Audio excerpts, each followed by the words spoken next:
Un vēlreiz es vēlos pateikties šīs paneļa diskusijas runātājiem Anvaram, Gustam un Dovidas. Mēs tiešām lieliski redzēt, kā šis projekts no strateģiskās plānošanas jau iet tālāk uz reālu realizāciju.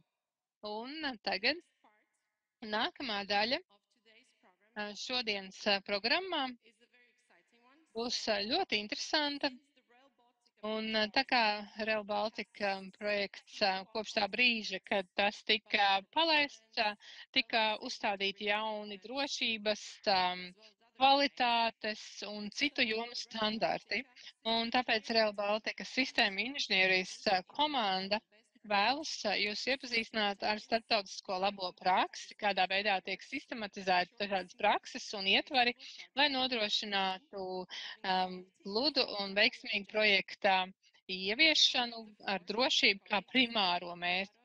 Un tagad došu vārdu kolēģiem Alvaro Reks Sančes, kas ir sistēma inženierijas un nodrošinājuma vadītājs, un Marija Angeles de Sierra Aparicio, kas ir sistēma inženierijas un nodrošinājuma departamenta vadītāja vietniece. Sveiki, paldies, Linda, labdien!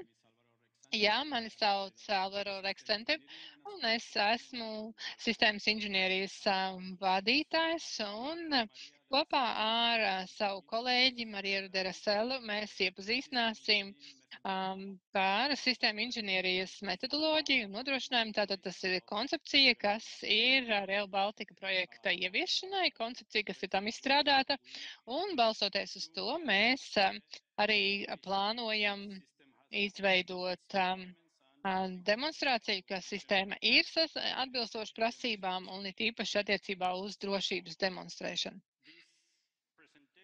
Un tātad šī prezentācija būs sadalīta 3 daļās, kāpēc mums ir nepieciešams, kas ir šajā sistēmas inženierijas metodoloģijā un kā mēs plānojam augstā līmenī ieviest šo metodoloģiju.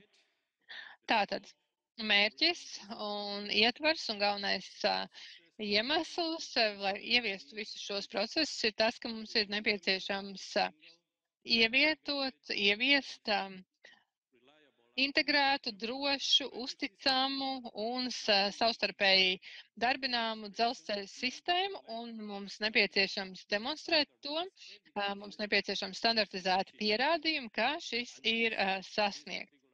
Un šajā konkrētajā projektā dēļ tā mēroga un sarežģītuma, konteksta sarežģītības ir ārkārtīgi svarīgi visas šīs jomas. Mums ir 3 valstis, 3 dažādas administrācijas vadības, 3 ieviesošās institūcijas, arī dažādas apakšsistēmas, piegādātāji, un mums arī ir attiecībā uz infrastruktūru, viss šis posms ir sadalīts vairākos posmos. Līdz ar to mēs nevaram nodemonstrēt, ka šī sistēma ir droša un integrēta, ja mums nebūs kopējais ietvars šim visam. Un tāpēc mēs šī gan kā demonstrācijai, gan arī kā tālākai lietošanai mēs vēlamies paaugstināt zināšanas, informēt gan visas iesaistītās puses pār šo drošību.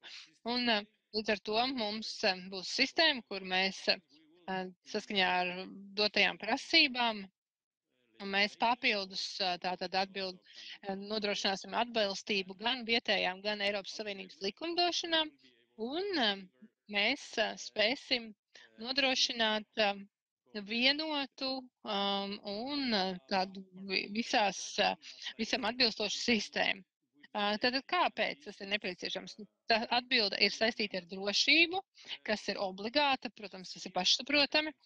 Un tā ir schēma, kas nāk no Eiropas Savienības direktīvām, ir īpaši kopējās drošības metožu direktīva, kur ir iekļauta gan risku pārvaldības process, kas tiek ieviests, gan arī ieviešanas pierādījumi,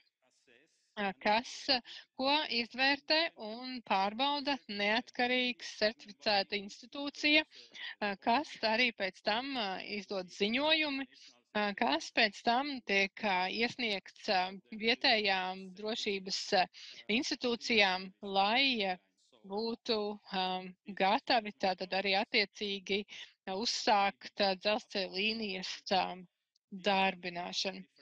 Šeit mēs runājam par dažādām jomām, dažādiem procesiem, kas mums palīdzēs šī projekta dzīves cikla laikā, un arī visas sistēmas, apakšsistēmas komponentes, kas visu dzelzceļa sistēmu nodrošina un veido. Tātad mums ir nepieciešams iegūt šos pierādījumus, un tie ir tie procesi, par kuriem Marija šobrīd īsi pieminēs.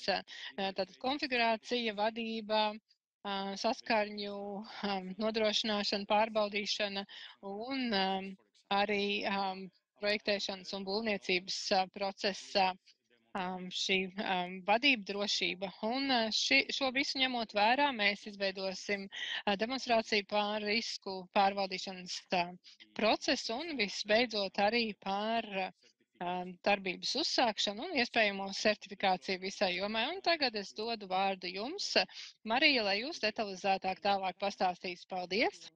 Colleagues from the industry, it's a pleasure to be here with you presenting the system engineering processes.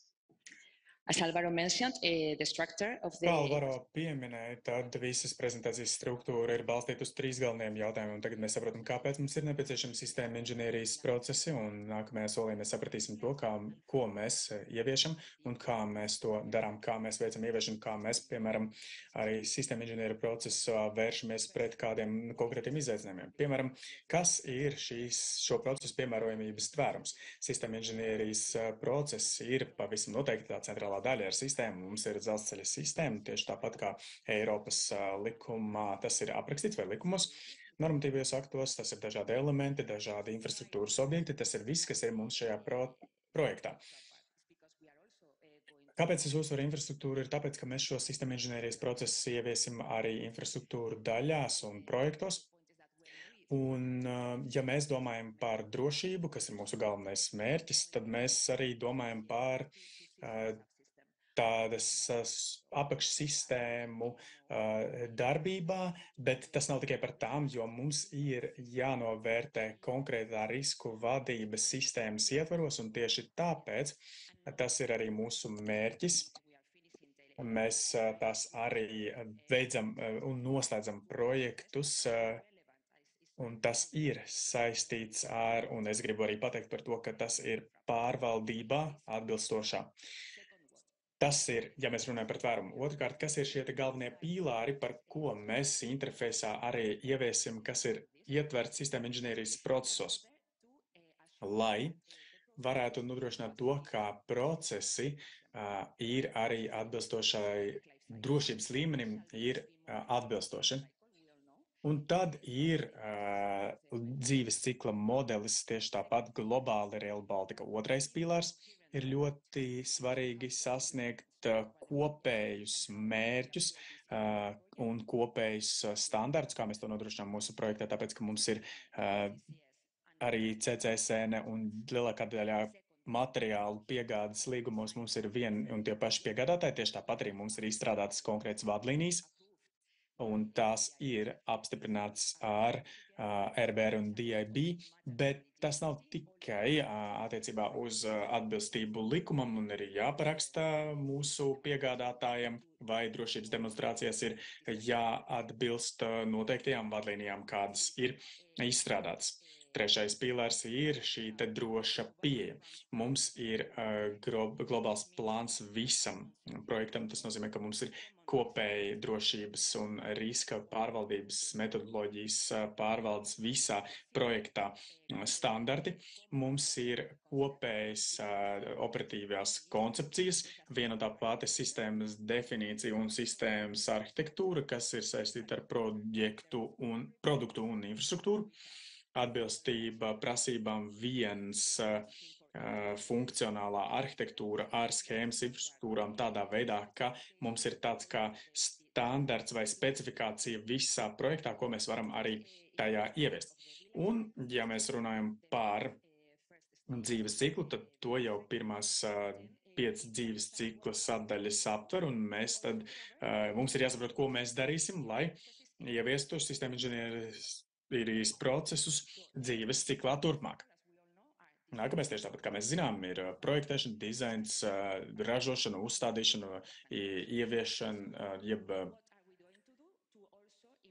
nodošana eksploatācijā. Un tieši tāpat, ko mēs darīsim sistēma inženierijas jautājumos šeit, pie katra no soļiem. Projektēšanas posmā tas ir tas, kad jūs līgumslēdzēju puses un sadarbības partneri no nozares arī ieiesiet šajā spēlē vai visā projektā kopā ar mums.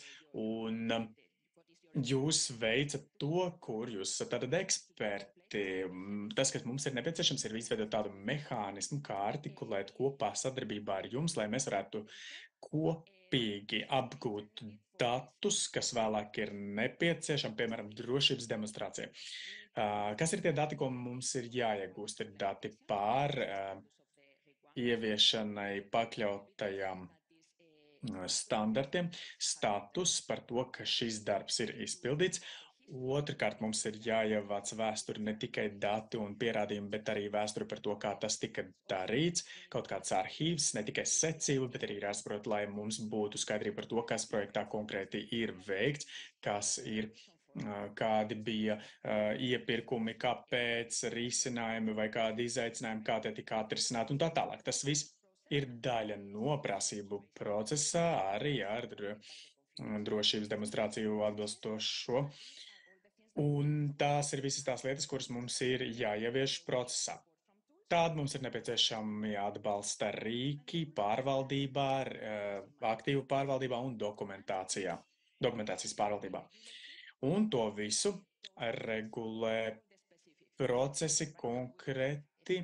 Tātad mums būs noteikti procesi, piemēram, projektēšanai, ražošanai, izbūvēi, katram posmam. Šie plāni tad ir, tas viss ir pierakstīts un arī par to ir vienošanās starp līgumslēdzējām pusēm, arī mums, kā mēs projektu pārstāvji, lai mēs varētu regulēt to, kādā veidā katrs no posmiem notiek arī atbilstoši piegādes vai izpildes termiņiem, kas ir šie spēlētāji, kas veic konkrētās darbības projektā. Tas viss tiek regulēts konkrētajā sistēma inženierijas plānu sistēmā. Līdz ar to beigās tas ir tas, kas mums ir. Mums ir plānu kopums, kas ir izbūvēji, ražošanai un tā tālāk integrācijai un arī nodošanai eksploatācijai visiem šiem procesiem, posmiem un citiem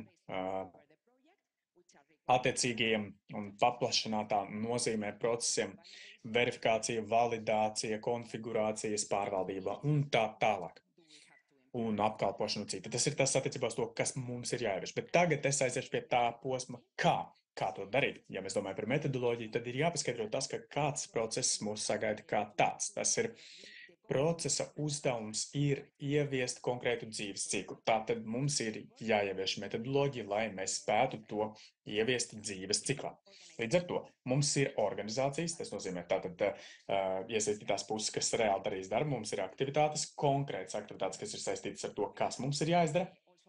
Mums arī ir darbībām, mums ir jāveido savienojums ar šīm te darbībām, kas notiks tālāk, tāpēc mums ir tāda kā plūsma no šīm darbībām, un vēl otrkārt, vai arī mums ir jāsaprot, ka mums ir kopējs ietvars, par ko mēs esam vienojušies, kur darbību veicēji veids noteiktās darbības un kā viņi tajās ir iesaistīti, kurš tās pārvalda vai tikai informē, vai arī reāli veids kādas darbības. Tāpēc mums ir darbības, organizācijas un plūsma, matricas, un mums ir arī attiecīgie rīki. Tas viss kopā veido procesu. Tad par metodoloģiju, ko mēs ieviešam ar metodoloģiju, kuru izvēršam, ir vienas organizācijas struktūra, kas ir struktūra visam projektam. Tad mums ir viens dzīves cikls pilnīgi visiem posmiem. Tas nozīmē, ka neatkarīgi no tā, vai tas būtu ražošana, projektēšana vai kas cits, mums ir viena tā pati schēma un patents dzīves ciklam. Un mums vēl ir arī struktūra dažādām darbībām.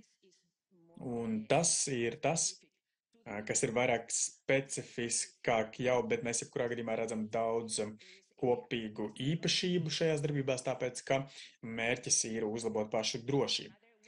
Un vēl kāds veids, kā atsaukties uz to, ka šita daļa ir tādai vispārīgai, visaptverošai kontrolei ar visām iesaistītām pusēm, bet kā mēs to atbalstīsim, piemēram, drošību no metodoloģijas viedokļa, mēs ieviešam šī dzīves cikla ietvaros, tajā posmā mēs sadalām to apakšposmos, kuros mēs ieviešam revīzijas punktus. Tā ir tipiska procedūra ar šiem sasniegtajiem mērķiem un dzīves cikliem. Ietveram to kā pasākumu, lai mums būtu kontrole pār attiecīgu ieviešanu tādā kā pakāpeniskā līmenī. Pēc katra šāda posmā sagatavē, izpilde un nodošana, tas ir katrā no tiem punktiem mums būs konkrēti punkti, kuros mēs varam izlemt kopā ar līgumslēdzēju pusi un klientu, kas ir bijis izdarīts, mēs par to vienojamies, vai tas ir bijis atbilstoši kritērijiem, kādi ir sagaidīti, un tad mēs pieņemam lēmumu, vai projekts var turpināties, vai arī mums ir jāatgriežas pie kādas noteiktas sadaļas un jāuzlabo tām. Tas ir tas, ko mēs darām. Un mēs paplašinām piekļūstamību, pilnīgu skaidrību, caurspīdīgumu un soli pa solim pakāpeniski veicam ieviešanu. Mums ir tas pieļauj arī sistēmu problēmu analīzi. Tad mēs iedziļināmies vēl kādā veidā, kādas ir prasības pret procesiem un ko mēs izmantosim. Mēs jau esam pieminējuši to, ka mums ir apakšpīlāri, kuros jau ir aprakstīta visaptvaroša pieeja pār visu projektu, kas ir, kā jau tika teikts, visaptvaroša viena procesa tātad sistēma, un vēl kāds pīlārs, kas ir ļoti svarīgs, ir orientācija uz aktīviem, kas ir mūsu metodoloģijā ir aprakstīta. Tas kopā ar prasību rīku projektā.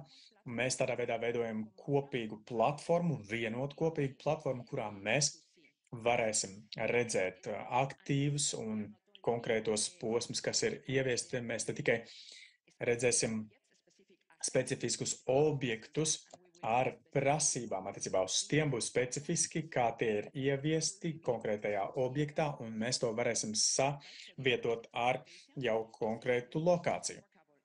Līdz ar to šo aktīvu pārvaldība būs izsekojama konkrētajā platformā. Mēs integrēsim to dokumentu pārvaldības sistēmā, kas jau ir ar visiem iesaistītām pusēm un viņu piekļuvi platformā tieši tāpat. Mēs varēsim arī ieviest organizāciju un darbību pasākumus konkrētus, tad šajā platformā būs arī iespēja, tā būs kā datu bāze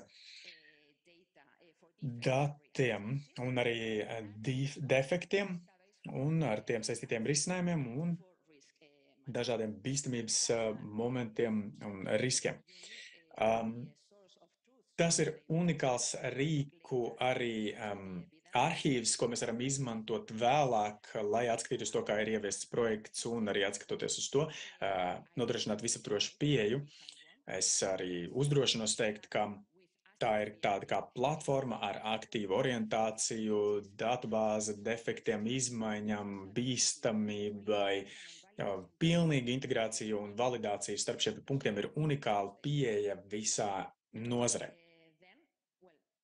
Un, ja mēs vēl padziļināmies jau kaut arī jau pietiekami detalizēti, ir tas, kā pārvaldība. Ja jums nav bijusi vēl piekļuva tam, jūs šeit varat redzēt, tas arī to apraksta, tas ir līmenis, informācijas līmenis, kuru mēs varam izsekot arī prasību rīkā. Ja jums ir laiks, jūs varat apskatīt šīs detalizēti, jūs varat perfekti redzēt, kā viss tas ir bijis reģistrēts, kam ir konkrētie resursi paredzēti, kādi ir izmantotie resursi, arī vairākās valodās, iesaistītās puses, viņu atbildību, ko viņi ir darījuši, arī verifikācijas stratēģijas un tas, kas ir darīts atbilstoši prasībām ar ieviešanas daļu, kur atrodas konkrētais objekts. Viss, ko es esmu pieminējusi, jūs varat redzēt šeit, kā to ievieš reālajā dzīvē. Un tad, noslēdzot savu prezentāciju, vēlos pateikt, atgriežoties jau pie paša pirmā slaida, tieši tāpat kā noslēdzot tādu kā ciklu, ir jāpiemina to, ka tie ir mūsu mērķi, šie ir mūsu izaicinājumi, tās ir priekšrocības, kuras mēs vēlamies sasniegt. Un tas vērtības pieteikums ir sistēma inženierijas process, lai to sasniegtu. Un ar šo prezentāciju es domāju, kā es esmu paskaidrojusi to un sniegusi priekšstatu par to, kā sistēma inženierijas procesi būs tas veids, kas ļaus mums nonākt pie tā, kā pārvarēt konkrētos izaicinājumus un sasniegt mērķus. Paldies!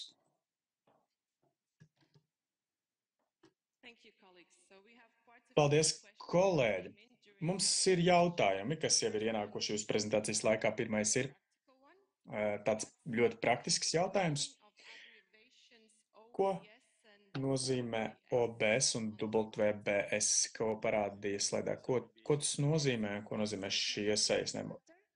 Organizācijas struktūra un darba struktūra, kas ir ļoti noderīga sistēma inženierijas procesos un tajā terminoloģijā konkrētajā, lai mēs varētu saprast par organizāciju, uz ko jūs paļaujaties, un arī darba struktūra vai darbības, uz kurām šīs attiecas, un arī atbildības tvērums.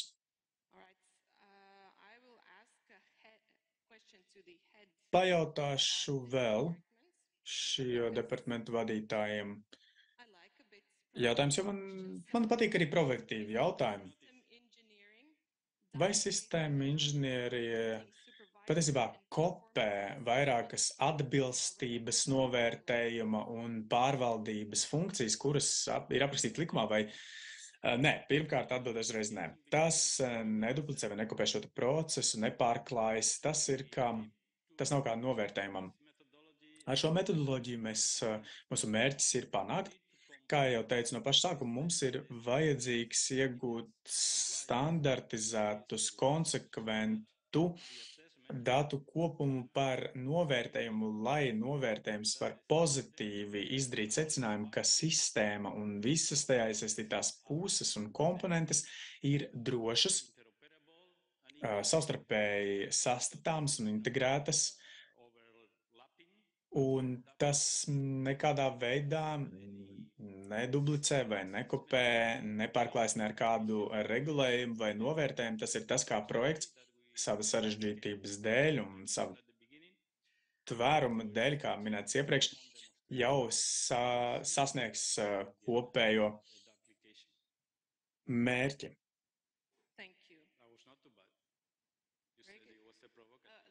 Teicāt, tas bija provokatīvs, bet neizskatījās tik ļoti. Jā, paldies, jūs arī to atklājāt.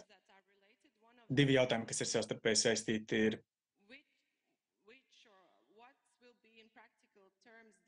kā praktiski, kas būs pienākums piegādātājiem attiecībā uz sistēmu inženierijas procesiem, un mums jau kaut kur citur bija jautājums, kā tas patiesībā strādā no piegādātāja viedokļa, jo, manuprāt, tie ir saistīti jautājumi. Tad es sākšu, jā. Praksē, kā Marija jau teica, mums ir dokumentu un procesu kopums, kas attiec uz dažādām projekta sadaļām, kurās dažādas atbildības ir tieši projekta ietvaros starp dažādām iesaistītajām pusēm. Tātad ir jāpiemēro šāda atbildība tādā veidā, lai atkarībā no apakšsistēmas komponentes materiāls, tātad tajā daļā, kur piedalās konkrētais piegādātājs, konkrētā šī atbildības matricas daļa attieksies uz to un būs zināma un to prezentēs jau kā aprakstīts procesā, un balstoties uz to, šis process definēs vai uzsvers to, kāda veida pierādījumi ir jāpiegādā konkrētajiem piegādātājiem, lai šo procesu ieviešanas ietvaros attiecībā uz formām un formātiem, kādi ir prasīti. Tātad sākumā ar šādām attiecībām, ja mēs noslēdzam līgumu, tātad tas jau tiks prezentēts, ieviests, parādīts, visas sākotnējās apmācības, ja jūs vēlaties, veiksim arī apmācības. Un tad katram piegādātājiem būs ar to tam jāatbilst vēl arī nodrošinot to, ka šāda veida pierādījumi vai atskaites tiek izdarītas projekta ietvaros, un tas tiks uzrādīts, lai tas tā tiešām arī būtu. Un, Marija, es nezinu, vai jūs vēlaties vēl kaut ko pievienot? Nē, es negribu atkārtoties. Jūs lieliski arī to izskaidrojat. Es domāju, ka tas ir arī perfekti skaidrs. Vēl kāds jautājums, kas ir saistīts ar sistēmu inženieriju, ir tas, ka pastāv pārvaldība dažādiem programmatūras risinājumiem, rīkiem, kā piegādātāji var piekļūt rīkam un ar to arī strādāt. Let's say that requirements management. Tad tagad man būtu jārunā šie prasību pārvaldības instrumenti varētu tikt izmantot, bet ne mūsu gadījumā. Mēs šo nepārbaudīsim, bet tikai mēs tātad tikai nodrošinājuma pārvaldības instrumentos, vai nu tā ir programmatūra, vai tas ir kaut kas cits. Un tātad runājot par šo instrumentu un par to, kā piegādātājiem ir piekļuve ir tam, tātad ir platforma, kuru es pieminēju, Genei, un to nodrošinās arī Rail Baltica, un visas iesaistītās puses darbojās šajā platformā. Viņiem būs savs sistēma inženierijas vides, un visbeidzot šī kopējā platforma būs tā vieta, kur sniegt informācijas atjauninājums, kas būs pieejama mums piekļuvu platformai. Protams, būs, un būs šī dalībnieki ar noteiktām lomām, piemēram, attīstītāji, pārbaudītāji, testētāji un tā tālāk, vai, jā, nu tātad projektētāji, nevis attīstītāji, pārbaudītāji, tā tālāk. Un miedarbosies šīs visas puses platformā, katram būs savas piekļuvas tiesības, atšķirīgas no citiem. Un tās tiks nodrošināts pateicoties licencēm, un kā jūs jau pieminējāt, būs arī apmācības, jo tāpēc, ka jebkuru instrumentu, ko mēs izmantojam, tās nav par to, ka ir vispārēja apmācība, bet šeit mēs runāsim pār šo Rail Baltica šīm platformām, ieviešanu un konfigurāciju. Un tātad līgumslēdzēja puses visi, kā mūsu šie līgumslēdzēji būs piekļuvi šai platformai arī pārbaudītājiem un vērtētājiem. Un tātad tas ir šis, ka katram būs šīs nodrošinājuma vai prasību pārvaldīšanas sistēma, un mēs šādā veidā miedarbosimies tātad ar plāniem, apmācību un iesaistītām pusēm, tātad apmācība, un pēc tam to vadīs organizācijas projektu vadītājs, un tie esam mēs. Next question, I will take a personal risk. Un nākamajā jautājumā es uzņemšos personīgo risku, jo es esmu jauniņā saistībā ar sistēmu inženieriju, bet šis jautājums no Laisa Čimerman, vai jūs šo track and tracing tehnoloģiju vērtējat kā tādu, kas palielinās šo drošību, vai šis atbilst jūsu jomai vai nē? Es īsti nezinu, kas ir track and tracing tehnoloģija, tad izsakošanas tehnoloģija. Bet kā šajā prezentācijā, kur mēs runājam par risku pārvaldības sistēmu un demonstrāciju, jebkurš komponents prasība apakšsistēma, kam ir jābūt atbilstībai, kādiem noteikumiem drošības prasībām, tas mums ir jānodrošina. Un metodoloģija un pierādījumi par to, kā šie riski tiek mazināti. Un kopumā nav viens veids, viens vienīgais veids, kā mazināt riskus, un šis vienmēr ir projekta uzdevums demonstrēt veidu, kādā veidā tiek samazināti riski, varbūt dažādas tehnoloģijas, kā piemēram šī track and tracing vai izsakošanas metodoloģija. Ja es pareizi sapratu, tad katram piegādātājam ir šī metodoloģija, un tā var būt veids, kādā veidā tiek mazināti riski. Jā, tātad mēs kopumā sistēmu izveidojam kā globālo atbalstu, kā platformu, bet pārbaude, stratēģija, izvērtēšana, integrācija, to nosaka katram līgumslēdzējam, un tad attiecīgi ir šie pārbaudas un integrācijas plāni un metodoloģija. Metodoloģiju iesaka, nosaka vai nu projekts, vai arī tiek citi piedāvājumi, bet vienmēr ir iespēja arī uzlabot un piedāvāt kaut kādas metodoloģijas, un tas tiks veikts šajā pārbaudas validācijas plānos, un ja šī metodoloģija būtu noderīga, tad mēs varam par to diskutēt, var būt piedāvājums no līgumslēdzēja, un pēc tam mēs to varam izskatīt. Un vēl jautājumi. Tātad, kādas ir jūsu idejas par uz modeļiem bāzētu sistēmu attiecībā uz signalizēšanas izstrādē?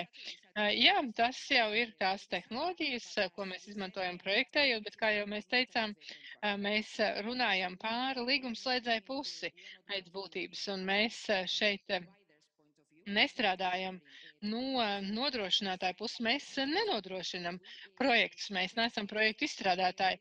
Tas, ko mēs cenšamies izsekot, ir tas, kas tiek ieviests. Tātad, kādas ir mūsu prasības un jūsu metodoloģijas vai metodas, kādā veidā jūs projektējat, tas ir piegādātāju uzdevums, bet mums ir jāredz, ka mūsu prasības tiek izpildītas un kā pienācīgi tiek darīt šī izvērtēšana, integrācija un šīs jomas. Tātad, tā kā tas ir lēmums, ko pieņem nodrošinātājs, tātad mūsu pakalpojums sniedzējs, un arī mēs, kā infrastruktūras vadītāji, mēs esam atbildīgie par projektu, un mēs skatāmies, lai pareizi tiek ieviestas prasības un drošības demonstrācija. Tā ir mūsu joma. Labi, tas būs viss no manas puses. Liels paldies, ka jūs iepazīstinājāt mūs ar šo ārkārtīgi svarīgo tēmu. Liels paldies, paldies par jūsu uzmanību. Visu labu!